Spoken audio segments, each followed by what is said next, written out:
सभी बच्चों को नमस्कार। आज हम आपकी वर्कशीट 43 दिनांक 12 अक्टूबर को डिस्कस कर रहे हैं। इस वर्कशीट में हम जो है हमारा अध्याय बल तथा गति के नियम की पुनरावृत्ति कर रहे हैं, मतलब उसको रिवाइज करेंगे वापस। इस वर्कशीट में सबसे पहले अगर हम बात करें, बल क्या था, किसी भी चीज़ को धकेलना या अपनी तरफ खींचना जो है बल कहलाता है, जिसका मात्रक जो है kg मीटर पर सेकेंड स्क्वायर या 1 न्यूटन कहा जाता है। तो 1 न्यूटन को अगर परिभाषित करना हो, जब भी कोई बल 1 kg द्रव्यमान वाली किसी वस्तु में 1 मीटर प्रति सेकंड स्क्वायर का त्वरण उत्पन्न करता है तो उसको 1 न्यूटन कहते हैं। दो तरह के बल हमने पढ़े, संतुलित बल और असंतुलित बल। अगर संतुलित बल होता है तो परिणामी बल 0 हो जाता है, और अगर असंतुलित बल है तो परिणामी बल जो है 0 से अधिक हो जाता है। अगर हम नियमों की बात करें तो बल तथा गति के नियम 3 हमने पढ़े थे।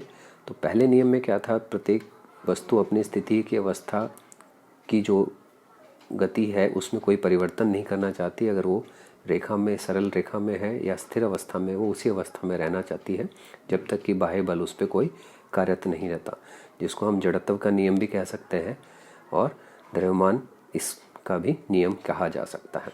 दूसरा था कि किसी वस्तु के संवेग में परिवर्तन की दर उस दर में लगने वाले असंतुलित बल के बराबर होती है, जिसको कि हमने फॉर्मूला दिया था P = mv, जिसका मात्रक है kg मीटर पर सेकेंड।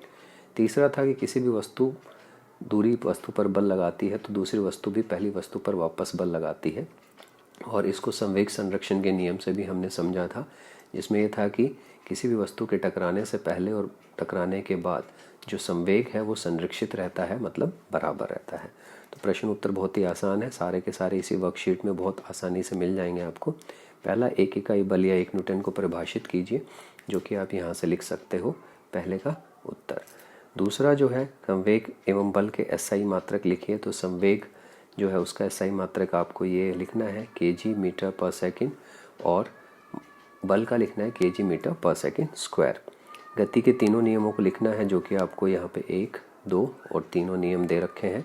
गति के दूसरे नियम में के 2 अनुप्रयोग लिखने हैं।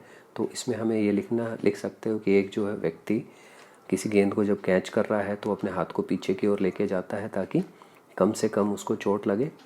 और दूसरा, एक व्यक्ति जब किसी वस्तु को धकेल रहा है तो उसके द्रव्यमान अगर कम है तो आसानी से धकेल सकता है उसी दिशा के अंदर जिस दिशा में वो चाहता है।